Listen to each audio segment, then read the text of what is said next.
الحمد لله نحمده ونستعينه ونستغفره ونؤمن به ونتوكل عليه ونعوذ بالله من شرور أنفسنا ومن سيئات أعمالنا من يهده الله فلا مضل له ومن يضلل فلا هادي له ونشهد أن لا إله إلا الله وحده لا شريك له ونشهد أن محمدا عبده ورسوله صلی اللہ تعالی علیہ وعلی آلہ واصحابہ وبارک وسلم تسلیما کثیرا کثیرا اما بعد فاعوذ باللہ من الشیطان الرجیم بسم اللہ الرحمن الرحیم وإنہ لتذکرۃ للمتقین وإنا لنعلم ان منکم مکذبین وإنہ لحسرۃ علی الکافرین فسبح باسم ربک العظیم۔ سورہ الحاقہ کی آخری آیات۔ تھوڑی سی آواز بڑھا دو بھائی اس کی تاکہ مجھے ذرا کم چیخنا پڑے۔ سورہ الحاقہ کی ان آخری آیات میں یہ بات چل رہی ہے کہ یہ قرآن ان لوگوں کے لیے نصیحت ہے جو سیدھا راستہ چاہتے ہیں، جن کو طلب ہے، تلاش ہے۔ وَإِنَّا لَنَعْلَمُ أَنَّ مِنكُم مُكَذِّبِينَ، اللہ فرماتے ہیں اور ہمیں پتہ ہے تم میں بہت سے لوگ انکار بھی کرتے ہیں، تو ہم غافل نہیں ہیں۔ لیکن آگے اللہ نے ایک دھمکی دے دی، وَإِنَّهُ لَحَسْرَةٌ عَلَى الْكَافِرِينَ، اللہ نے فرمایا کہ یہ قرآن قیامت کے دن کافر کے لیے حسرت کا سبب بنے گا، افسوس کا سبب بنے گا۔ جو لوگ بھی اس پہ عمل نہیں کرتے ان سب کے لیے یہ قرآن قیامت کے دن حسرت اور افسوس کا ذریعہ بنے گا کہ کاش عمل کر لیتے۔ وَإِنَّهُ لَحَقُّ الْيَقِينِ، اور یہ یقینی چیز ہے، برحق ہے۔ فَسَبِّحْ بِاسْمِ رَبِّكَ الْعَظِيمِ، پس اے نبی آپ اس رب کی پاکی بیان کریں جو عظمت والا رب ہے۔ کیوں اللہ کے نبی کو اس سورت کے آخر میں حکم دیا گیا کہ اس رب کی بڑائی بیان کریں؟ اس لیے حکم دیا گیا کہ اللہ کی بڑائی ایک دفعہ دماغ میں آ جائے تو پھر اللہ کی باتیں سمجھ میں آنا آسان ہو جائیں گی۔ ابھی ہم اللہ کو ویلیو نہیں دیتے، ہم اللہ کو زیادہ ویلیو نہیں دیتے، ہم ان چیزوں کو ویلیو دیتے ہیں جو ہمیں نظر آ رہی ہیں۔ دکان سے نظر آ رہا ہے بھائی پیسہ آ رہا ہے، تو ویلیو کس کو دے گے آپ؟ دکان کو۔ وہ میں نے ایک چھوٹا سا بچی کا کلپ بنایا نا کہ ہمیں رزق کون دیتا ہے؟ اللہ تعالیٰ۔ گھر میں کون لاتا ہے؟ ابا۔ پکاتا کون ہے؟ جی اماں۔ کھاتا کون ہے؟ اس بچی نے کہا میں کھاتی ہوں۔ تو بچوں کو یہ تو بچہ سب سے زیادہ مانوس کس سے ہوتا ہے؟ ماں سے۔ وہ یہ سمجھتا ہے کہ میرے لیے رزق دینے والا کون ہے؟ میری ماں ہے۔ بچہ باپ کو زیادہ لفٹ نہیں کراتا، حالانکہ اس ماں کو اور اس بچے کو دونوں کو کون کھلاتا ہے؟ باپ کھلاتا ہے۔ لیکن باپ اور ماں میں جب ٹکراؤ ہوگا تو بچہ کس کی طرف لپکے گا؟ ماں کی طرف۔ حالانکہ اس کو یہ پتہ نہیں ہے کہ بھائی اگر ابا نے چھوڑ دیا تو نہ ماں کا رہے گا نہ باپ کا رہے گا۔ ماں بچے کو محبت سے پالتی بھی اسی بیس پر ہے کہ اس کو شیلٹر کس نے دیا ہوتا ہے؟ باپ نے۔ تحفظ کس نے دیا ہوتا ہے؟ باپ نے۔ ایک تھوڑی سی نامناسب مثال ہے لیکن سمجھانے کے لیے، ہم جانور پالتے ہیں، مرغیاں چوزوں کو سنبھال کے رکھتی ہے نا بڑی محبت سے، دائیں بائیں، میں نے بھی پالی ہوئی ہیں، بڑے انجوائے کر رہی ہیں نا اپنے چوزوں کے ساتھ گھوم رہی ہیں۔ چوزے بھی سمجھتے ہیں کہ یہ مرغی نے ہمیں تحفظ دیا ہے، اصل تحفظ تو ہم نے دیا ہے بھائی۔ اوپر ہم نے جالیاں لگائی ہوئی ہیں تاکہ چیل کوے حملہ نہ کریں، اور روزانہ ان کو 3 ٹائم ان مرغیوں کو کھانا ملتا ہے۔ اگر یہ ہم ان کے لیے یہ چیزیں بندوبست نہ کریں تو مرغی کا باپ بھی نہیں پال سکتا۔ مرغی کا بولو باپ بھی نہیں پال سکتا ان چوزوں کو، 2 دن نہیں پال سکتی۔ کہاں سے لائے گی اتنا دانہ بچوں کے لیے بھی اپنے لیے بھی؟ اور چیلیں آپ نے دیکھا ہے کتنی گھوم رہی ہیں، وہ چوزوں کو کہاں چھوڑتی ہیں، بلیاں الگ گھوم رہی ہیں، لیکن چوزے ہماری گود میں کبھی بھی نہیں آئیں گے۔ جیسے ہم جا رہے ہیں نا تو ہم تو چوزا جیسے ہی اٹھاتے ہیں وہ چیختا ہے کہ بھائی ماں کی گود میں جانا ہے، اس کی محبت اپنی جگہ، لیکن بچہ وہ دیکھتا ہے جو اس کو سامنے نظر آ رہا ہے، وہ بھی ایک حقیقت ہے، ماں کی ویلیو تو بہرحال ایک حقیقت ہے، وہ باپ سے تھوڑا دور ہوتا ہے، پھر کسی حد تک باپ بھی اس کو نظر آ رہا ہوتا ہے کہ چلو جی ابا بھی جیب خرچی دیتے ہیں، ابا بھی گھمانے لے جاتے ہیں، کبھی گود میں اٹھاتے ہیں، لیکن بچے کو یہ بالکل نہیں پتا ہوتا کہ میرا باپ اور میری ماں جو میری خدمت کر رہے ہیں یہ اس لیے کہ آسمان سے پانی برس رہا ہے، زمین سے دانے اور گھٹلی کو کوئی ذات ہے جو پھاڑ کے تناور درخت بناتی ہے، کوئی ذات ہے جو جانور کو سوکھا چارہ کھلا کے اس کے تھنوں سے گاڑھا دودھ نکالتی ہے، کوئی ذات ہے جو سوکھا چارہ جانوروں کو کھلا کے ان کی گوشت پیدا کرتی ہے، چربی پیدا کرتی ہے، یہ چیزیں بچوں کو نظر نہیں آتی، لہذا بچہ سب سے پہلے ایمان لاتا ہے اپنی ماں پہ، تھوڑے دنوں بعد ایمان لاتا ہے اپنے باپ پہ۔ اللہ پہ ایمان لانے کے لیے اللہ کو پیغمبروں کو بھیجنا پڑتا ہے، خود سے نہیں مانتے، حالانکہ سب سے زیادہ کردار انسان پر احسان کرنے میں کس کا ہے؟ اللہ کا ہے۔ ماں باپ کی نعمت بھی اسی اللہ نے دی ہے، وہ نہ دیتا تو کون پالتا اتنی عزت کے ساتھ؟ یہ جو محبت ماں اور باپ کے دل میں اللہ نے رکھی ہے نا بچے کے لیے، یہ محبت گاڈ گفٹڈ ہے، یہ خود بخود نہیں ہوتی، یہ قدرت نے ڈالی ہے، ایسے سافٹ ویئر انسٹال کی ہے قدرت نے۔ آپ کہہ سکتے ہیں نا بھائی اس نے جنا ہے وہ تو محبت کرے گی، نہ نہ نہ، بہت سے جننے والی محبت نہیں کرتی، بہت سے جانور ایسے ہیں جن میں ماں بچہ جنتی ہے بالکل بھی لفٹ نہیں کراتی، بھائی ویڈیو نہیں بنائیے، لکھا ہوا ہے نا یہاں پہ، بہت سے جانور ایسے۔ مچھلیوں میں کتنی مچھلیاں، میں نے تو خود مچھلیاں پالی ہیں، دے دنادن بچے پیدا کیے، میں نے ایکویریم میں رکھی ہوئی تھی مچھلی، وہ جناب آیا ہوں رات کو بچے ہی بچے، بڑے خوش ہو گئے، بھائی یہ تو مچھلیاں ہی مچھلیاں، سبحان اللہ۔ صبح اٹھاؤں تو 2-4 گھوم رہے ہیں ادھر ادھر، جان بچاتے پھر رہے ہیں، وہ بھی اپنی ماں سے، سب ہڑپ کر گئی۔ چڑیلوں کا ڈائن کا سنا تھا کہ بچے کھا جاتی ہیں، وہ بھی دوسروں کا سنا تھا کہ دوسروں کے بچے کھا جاتی ہے، اپنے بچے تو چڑیل بھی نہیں کھاتی ہوگی، کیا ہو گیا بھائی؟ لیکن مچھلی کیا کر رہی ہے؟ ادھر بچے جنے اور کھانا شروع، 2-4 رہ گئے، میں نے اس کو پھر کسی طرح دوسرے ایکویریم میں شفٹ کیا، میں نے کہا یہ بھی ان کا بھی جنازہ پڑھنا پڑے گا ہمیں۔ تو ہے محبت کیا؟ نہیں۔ سانپ کی مادہ جب بچے جنتی ہے، انڈے دیتی ہے، مرغی اپنے انڈوں کی حفاظت کرتی ہے، بچہ تو بات کی بات، تو مرغی اپنے انڈوں کی بھی حفاظت کرتی ہے، ایسی حفاظت کرتی ہے نا، جب مرغی کڑک ہو کے انڈوں پہ بیٹھتی ہے، آپ ذرا انڈا ہٹاؤ تو صحیح۔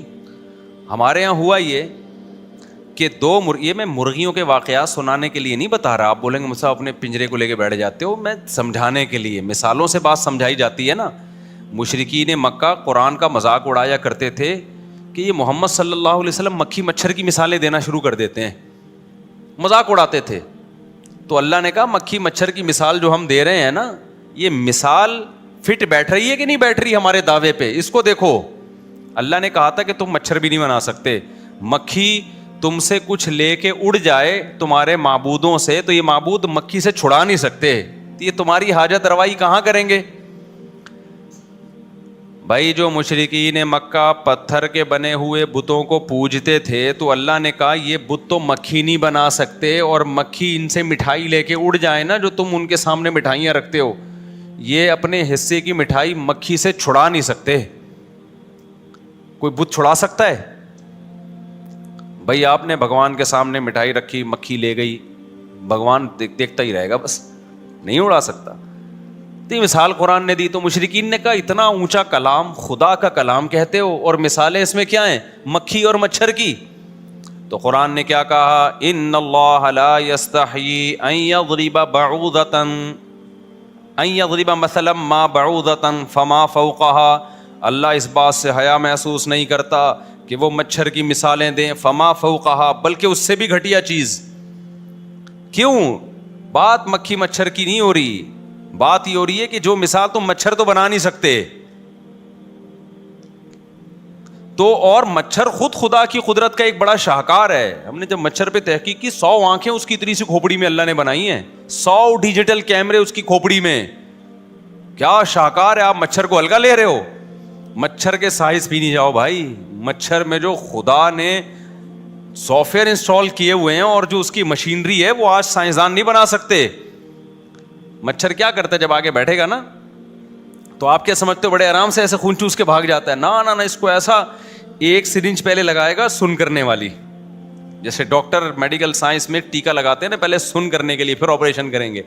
پہلے سن کرتا ہے وہ اس جگہ کو تاکہ ہمیں پتہ نہ چلے, ورنہ ہم تو مچھر کو بیٹھنے ہی نہ دینا. آ کے جیسے ہی خون چوسنے کے لیے سرنج ہماری باڈی میں داخل کرے گا, ہم رکھ کے چماٹ لگائیں گے اس کے. کوئی اپنا خون پینے دیتا ہے کسی کو؟ انسان پینے دے گا خون؟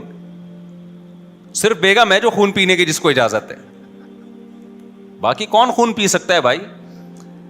تو وہ مچھر کیا کرتا ہے, بیٹھ کے پہلے سوئی داخل کرتا ہے. اس میں اتنی تکلیف انسان کو ہوتی ہے, ہونی چاہیے کہ رکھ کے چماٹ لگائے. بھائی تو کون ہوتا ہے آنے والا؟ لیکن قدرت نے مچھر کو بھی زندگی دینی ہے, تو اللہ نے اس کو کیا انتظام کیا, اس کو یہ عقل دی ہے بھائی پہلے کیمیکل ڈالنا ہے جس سے وہ جگہ سن ہو جائے, تاکہ اس کو سوئی کا پتہ نہ چلے. وہ پہلے کیمیکل چھوڑتا ہے, اس کو پتہ نہیں کون سا کیمیکل ہے اس کے پاس, وہ سوئی داخل, اس کو عقل ہے یہ کہاں سے اتنی سی کھوپڑی میں اس کی عقل آ گئی. 2 تاریں تو ہوتی ہیں اس کی کھوپڑی میں, اور کیا ہوتا ہے؟ تو یہ بھی کیا کروڑوں سال خود بخود ایوالو ہو کے بنا ہے کیا؟ ہر چیز ہی ایوالو ہو رہی ہے یار. حد ہوتی ہے بدتمیزی کی بھائی, جھوٹ بولنے کی کیا ہوتی ہے, حد ہوتی ہے. کس چیز کو آپ فرض کرو گے کہ یہ بھی فرضی, یہ بھی فرضی, یہ بھی فرضی. تو میں جلدی سے بات کو سمیٹوں, وہ میں انڈوں کی مثال دے رہا تھا نا, تو یہ جو اللہ نے ماں کی ممتا لوگوں کے دلوں میں رکھی ہے, یہ اللہ نے رکھی ہے. اللہ نہ رکھتا تو نیچر میں اتنی عقل نہیں ہے کہ وہ خود سے محبتیں دلوں میں ڈال دے, ورنہ. تو میں مثال دے رہا تھا مرغی کی. اب مرغیاں کیا کرتی ہیں, اپنے انڈوں کی حفاظت کرتی ہیں, حالانکہ بھی اس سے چوزا نکلا نہیں ہے. یہ کس نے سکھا دیا بھائی؟ اب ہمارے یہاں کیا ہوا, جو میں مثال واقعہ سنا رہا تھا, 2 مرغیوں نے ایک جگہ انڈے دینا شروع کر دیے. اب جب وہ کڑک ہوتی ہے نا انڈوں پہ چوزے نکالنے کے لیے, دونوں ایک ہی جگہ جا کے بیٹھ گئیں. اب ان کی عجیب مزاحیہ پروگرام چل رہا ہے, ایسی انڈوں پہ ان کی لڑائی ہو رہی ہے نا, وہ کہہ رہی میرے انڈے, وہ کہہ رہی نہیں میرے انڈے. اب ہوتا کیا ہے کہ ایک جب کھانا کھانے کے لیے اٹھتی ہے, دوسری بڑی تمیز سے نا گھنا بن کے جائے گی, چپکے سے چونچ سے نا یوں کر کے اس کے سارے انڈے کھینچ کے اپنے نیچے رکھ لے گی. ہم نے کیا کیا, دونوں میں سے ایک مرغی کو اٹھا کے ہم نے کہا ان کی جگہ تبدیل کر دو. بہت کوشش کی, وہ ہٹنے کے لیے تیار. جو خاندانی مرغی ہوتی ہے وہ نہیں ہٹتی. یہ جو ابھی سائنسدانوں نے بیڑا غرق کر دیا نا مرغیوں کی نسلوں کا, وہ تو ہٹ جاتی ہیں. جو بہت نسلی ہوتی ہے وہ نہیں ہٹتی. ان کو پھر خطرہ ہوتا ہے کہ ایسا نہ ہو کسی دوسری مرغی کے انڈے رکھ دیں ہمارے نیچے, تو ہم نے جہاں دیا ہم نے وہیں بیٹھنا ہے. بہت کوشش کی ہٹانے کی, نہیں ہٹ رہے. اب ایک تماشا چل رہا ہے ان دونوں کا. اس کو تھوڑا سا اس کے نظر آ جائے گا نا, اس کے نیچے انڈے رکھے ہوئے ہیں, یوں گھنی بن کے آرام سے جائے گی, جیسے اس کو پتہ نہ چلے, چونچ سے نا یوں کر کے آرام سے وہ گھسیٹے گی. پھر جب اس کو نظر آیا کہ وہ ادھر چلا گیا ہے, چپکے سے جائے گی, چونچ گھسائے گی یہاں سے لے کے. میں نے کہا یہ نہ اس کے نکلیں گے چوزے, نہ اس کے نکلیں گے چوزے. ان کے یہی پھڈا, اور ہم پوری کوشش کر لی ان کا جھگڑا ختم ہو, بغیر ختم ہونے کا نام. اب کوئی ماہر مرغیات, کوئی بڑا سائنسدان ہوگا, اس سے ہم پوچھیں گے یار ان کا کوئی مسئلہ حل کرو, ورنہ یہ جب بچے پیدا ہوں گے تو پھر تو اور تنازع شروع ہو جائے گا. لیکن ایک بات مجھے سیکھنے کو ملی کہ یہ مرغی میں ایسے سافٹ ویئر خود بخود انسٹال نہیں ہو سکتے. اس کو اپنے بچوں سے اتنی محبت کہ جو انڈا بچہ نکالے گا اس کو نہیں چھوڑ رہی, تو بچہ کہاں سے چھوڑے گی وہ؟ اتنی محبت مرغی میں بچوں کی, اور وہ انڈے جس سے بچے نکلتے ہیں کس نے ڈالی ہے؟ یہ خدا نے ڈالی ہے. یہ ایوالو ہونے کا نتیجہ نہیں ہے. ایک ایتھیسٹ ہے, بڑا کلپ بناتا ہے وہ اسلام کے خلاف. اب تو یوٹیوب نے شاید اس کو بین کر دیا. میں نے یوٹیوب واٹس ایپ پہ ایک ویڈیو آئی کہ مرغی نا اپنے چوزوں کو لے کے گھوم رہی ہے, اوپر سے حملہ کیا شاہین نے, یہ باز نے, یہ چیل نے. کتنی کمزور ہوتی ہے مرغی اس کے مقابلے میں, لیکن کیسے مرغی نے اس پہ جھپٹ کے حملہ کیا ہے, اور ایسے جذباتی ہو کے اس کو مارا ہے نا. تو میں نے اس کو وہ ویڈیو بھیجی. میں نے کہا کیا یہ فطرت نے اس کو اتنی غیرت سکھائی ہے بچوں کے لیے؟ ہے بھائی, انگریز کو کیوں نہیں سکھاتی فطرت نے ایسی غیرت جو انسان ہے؟ بولو نا. انگریزوں میں تو ابا ہوتا ہے وہ مارکیٹ سے کیا ہو جاتا ہے, بہت سے نہیں بھی ہوتے ہیں, ایسا نہیں کہ سارے ایک جیسے ہوتے ہیں, لیکن بہت سے کہتے ہیں ہمارا نہیں ہے بھائی, حالانکہ ان کو پتا ہے ہمارا ہی ہے, وہ انکار کر دیتے ہیں. یہ اس جانور کو کس نے ایسی غیرت سکھا دی ہے بھائی؟ مرغی جان دے دیتی ہے اپنے بچوں کی خاطر, ایسے لڑتی ہے. تو ہم دیکھتے ہیں کہ جن جانوروں کا گروتھ ریشو کم ہے نا, ان میں ماں کی ممتا بہت زیادہ ہے, اور جن جانوروں کا گروتھ ریشو زیادہ ہے ان کے میں ماں کی ممتا کم ہے. تو قدرت نے نا تقدیر, یہ ہے مینجمنٹ. دیکھو مچھلیاں ہزاروں انڈے دیتی ہے, اگر مچھلی بھی اپنے بچوں کو اسی طرح پالتی ہے, سمندر میں پاؤں رکھنے کی جگہ نہیں ہوتی, مچھلیاں ہی سب کچھ کھا جاتی. خدا نے اتنی نسل مچھلی کی پیدا کی, اللہ نے کہا کہ جب تیرے بچے پیدا ہوں گے تو کھا جا, 2-4 بچ گئے, وہی نسل کو برقرار رکھنے کے لیے کیا ہے, کافی ہے. سانپ ہزاروں انڈے دیتی ہے, سانپ کی مادہ, اگر سانپ کی مادہ وہ انڈے نہ کھائے اور بچے نہ کھائے تو سانپ ہی سانپ ہوں, اتنی اسپیڈ سے نسل بڑھے. قدرت نے کیا کر لیا, ان کے دماغ سے ماں کی ممتا کا عنصر نکال لیا, کہ قدرت جتنا سانپ پیدا کرنا چاہتی ہے نا اللہ تعالیٰ, وہ اس سے بھی پیدا ہو جاتے ہیں. وہ ایک آدھ بچ کے نکل گیا بس وہ کافی ہے, وہ پھر جانوروں سے بچتا بچاتا وہ چند ایک ہی نکلتے ہیں, اس سے ان کی جو نسل ہے اس میں جو گروتھ ریشو ہے وہ اعتدال میں رہتا ہے. لیکن جن جانوروں کا گروتھ ریشو کم ہے ان میں, اور جتنا کم ہوگا نا ان میں پھر ماں کی ممتا کے ساتھ باپ بھی انوالو ہو جاتا ہے. انسان کا بھی گروتھ ریشو کم ہے, یہ جو کہتے ہیں نا زیادہ ہے, یہ غلط کہتے ہیں. انسان کا ریشو, انسان ان مخلوقات میں آتا ہے جس کا گروتھ ریشو کم ہے. تو اس لیے اللہ نے انسان میں بھی کیا رکھی ہے, ماں کی بے تحاشا محبت, باپ کی بھی محبت ڈال دی اللہ نے. کیونکہ یہ جو ہم کہتے ہیں نا 8-10 بچے اوف زیادہ, یہ فیملی پلاننگ والوں نے دماغ خراب کیا ہے, ورنہ اصل میں یہ زیادہ قدرت کی نظر میں زیادہ نہیں ہے. اگر زیادہ ہوتے نا تو اللہ باپ اور ماں میں اتنی محبت نہ رکھتا, کیونکہ وہ محبت بچے کی زندگی کے لیے کیا ہے, ضروری ہے. تو میں جو اصل بات لے کے چلا تھا, بچہ جو اس کو نظر آتا ہے نا اس پہ ایمان لاتا ہے, جو نظر نہیں آتا اس پہ ایمان, بچہ ماں سے محبت کرتا ہے کیونکہ ماں اس کو کھلاتی بھی نظر آ رہی ہے. ابا کی تو تنخواہ ہے وہ اکاؤنٹ میں ڈال دیتے ہیں, بیگم کو پیسے دے دیے, تو ابا سے بچہ بعد میں مانوس, تھوڑے دنوں بعد پتہ چلتا ہے اچھا ایکچولی یہ ابا ہیں, ابا بھی کبھی کوئی کردار ہے, ٹھیک ہے نا, دیر سے. اور سب سے آخر میں کس پہ ایمان لاتا ہے, اللہ پہ. وہ اتنا, کیونکہ اللہ تو, حالانکہ سب سے زیادہ احسان کس کا ہے میرے بھائی, اللہ کا ہے. اللہ میاں بارش برسانا ہی چھوڑ دے صرف, ابا مارکیٹ سے کیا ہو جائیں گے, بچے پھینک کے چلے جائیں گے, عورت اپنے بچوں کو بھول جائے گی قحط سے جب مرنے لگیں گے, اور جاپانی یا چائنیز ہوگا تو کھا جائے گی. چائنا کی ماں نہیں چھوڑتی اپنا بچہ, لیکن اگر قحط پڑا نا تو چائنا والوں کے پاس یہ آپشن بھی ہے کہ اپنا ہی بچہ کھا جاؤ, کیونکہ وہ سب کچھ کھا جاتے ہیں, تو وہ کھا جائیں گے اپنا بچہ, چینگ پونگ کرتے ہوئے کیا کریں گے, کھا جائیں گے. تو جب سب کچھ ہی کھا گئے تو یہ بھی کھا جاؤ نا. وہ پھر عقل سے بھی عقل بھی استعمال کرتے ہیں, کہتے ہیں ایکچولی مرنا تو ہے, اس نے بھی مرنا ہے اور ہم نے بھی مرنا ہے, تو یہ تو ہمیں کھا نہیں سکتا. وہ عقل بھی استعمال کرتے ہیں نا. بھائی ہم تو شرعی مسئلہ بیان کریں گے کہ دوسرے کی جان, اپنی جان بچانے کے لیے دوسرے کو قتل کرنا جائز نہیں ہے, دونوں اللہ کی قدرت سے مرے. بس یہ نہیں ہو سکتا کہ میں مر رہا ہوں تو چلو اب دونوں میں سے ایک نے تو مرنا ہے تو ایسا کر میں تجھے کھا جاتا ہوں میں تو بچوں گا نا, اور وہ کہیں ہاں بات بڑی معقول ہے. ایسا نہیں ہوتا, دونوں مرو بھلے بھوک سے, کھانے کی اجازت نہیں ہے. لیکن چائنا والے تو عقل کو استعمال کرتے ہیں نا, وہ کہتے ہیں یار دونوں نے جب بھوک سے مرنا ہی ہے تو بہتر ہے کہ یہ اس کو کھا کے ایک کی تو جان بچے نا. تو ان کے پاس یہ بھی آپشن ہے, ہمارے پاس یہ آپشن بھی نہیں ہے. تو خیر میں اصل بات کو بس سمیٹتا ہوں, نماز کا بھی ٹائم ہونے والا ہے. تو اللہ تعالیٰ چونکہ نظر نہیں آتے, اس لیے اللہ پہ ایمان کے لیے پیغمبروں سے اللہ یاد دہانی کراتے ہیں کہ بھائی یہ جو تمہیں ماں ملی ہوئی ہے نا میری وجہ سے ملی ہوئی ہے, باپ ملا ہوا ہے میری وجہ سے ملا ہے, اور یہ تیرا باپ اور تیری ماں جو تجھے پال رہے ہیں یہ کس نے رزق دیا ہے, یہ میں نے رزق دیا ہے. تو ہم لوگ ایک حد تک اماں کو یاد رکھتے ہیں, پھر کچھ دنوں تک ابا کو یاد رکھتے ہیں, اور بڑے ہو کر تو پھر اگر جو لبرل ہوگا تو اماں کو بھی بھولے گا ابا کو بھی بھولے گا. اللہ کہاں سے یاد رہے گا پھر اسے. تو اللہ نے تبھی تو اپنے بعد والدین کا حق بہت زیادہ بیان کیا کہ تینوں کو یاد رکھو, ان تینوں کا تمہاری تربیت میں سب سے زیادہ کردار ہے. اور دیکھ لو جو لوگ مذہب سے جتنا دور ہیں نا وہ ان تینوں سے اتنا دور ہیں. میرے سامنے نا یورپ کے اور انگریزوں کی تعریفیں مت کیا کرو کہ اخلاق اچھے. میں کہتا ہوں یار جتنے مرضی اچھے ہوں گے اخلاق, میں اس کا انکار نہیں کر رہا, لیکن اپنے ماں باپ کو کیوں بھولتے ہو بھائی تم؟ یار اخلاق کا سب سے زیادہ محل تو تمہارا باپ اور تمہاری ماں ہے. وہ اولڈ ہاؤس کیوں ہے تمہارے یہاں اتنے؟ یہ تمہاری کتنی بڑی کالک ہے تمہارے چہرے پہ بھائی. اتنے سارے اولڈ ہاؤس کیوں بنے ہوئے ہیں؟ اس لیے کہ گھر میں رکھنے کے لیے تیار نہیں ہے.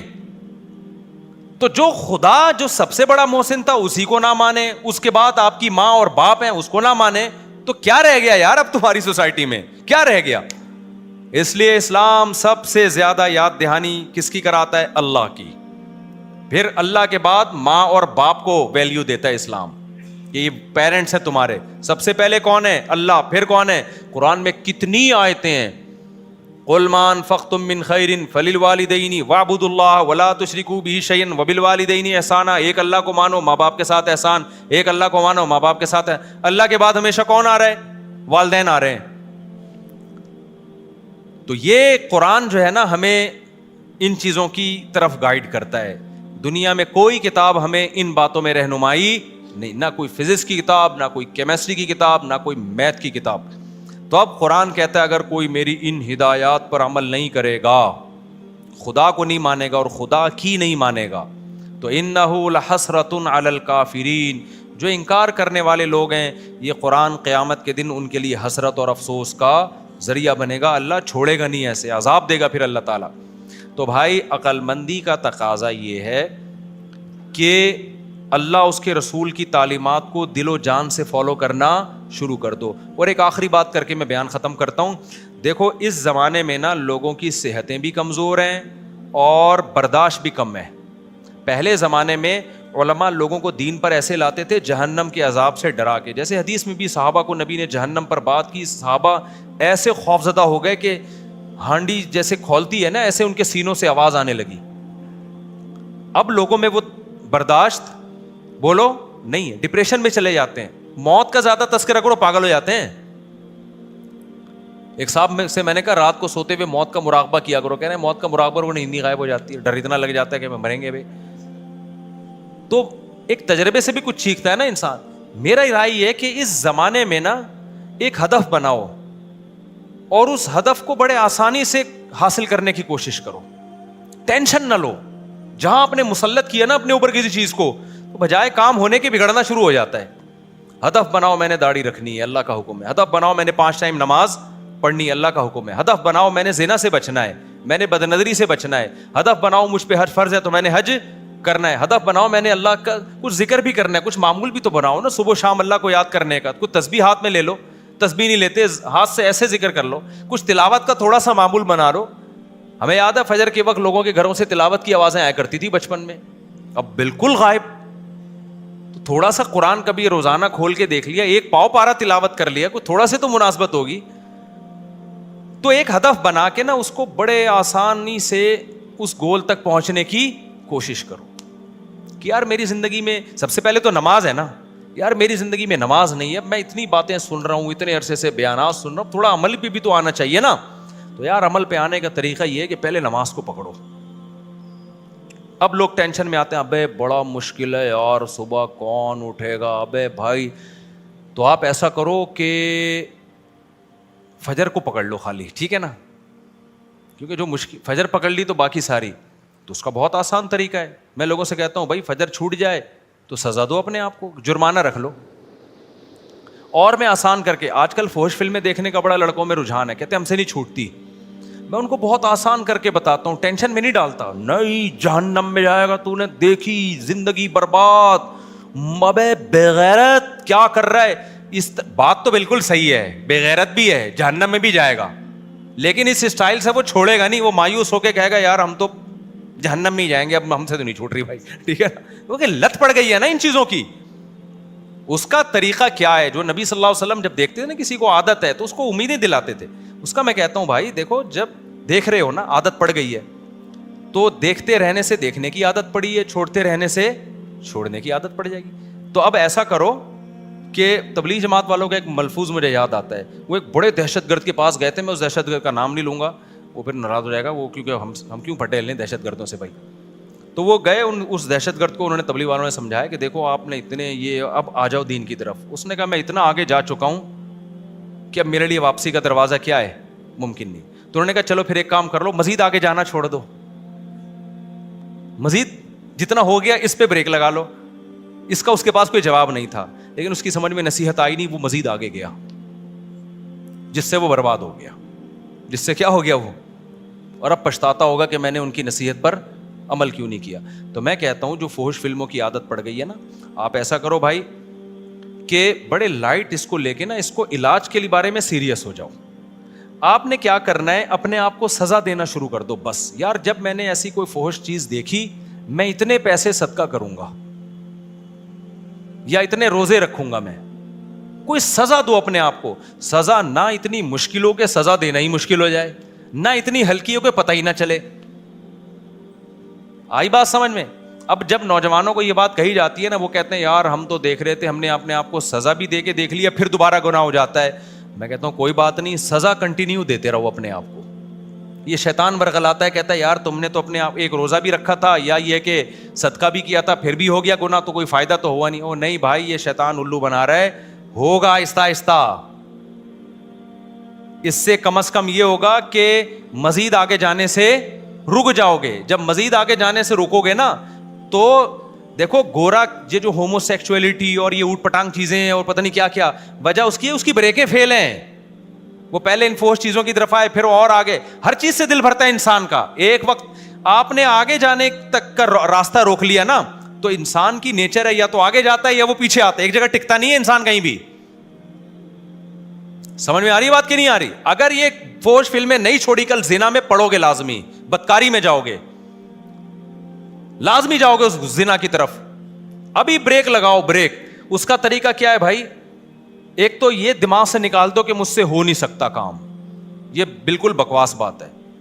یہ جس نے کہہ لیا نا میں چھوڑ ہی نہیں سکتا بھائی, میں تو اتنی, میں تو گزارا نہیں ہوتا, یہ شیطان ہے بھائی. آپ کر سکتے ہو, آپ سے ہو سکتا ہے یہ, ٹھیک ہے نا. سارے لوگ نیک جو بنتے ہیں نا, پیدائشی کوئی نہیں نیک نہیں ہوتا. اکثر تو توبہ طائب کر کے یوٹرن لے کے آ رہے ہوتے ہیں.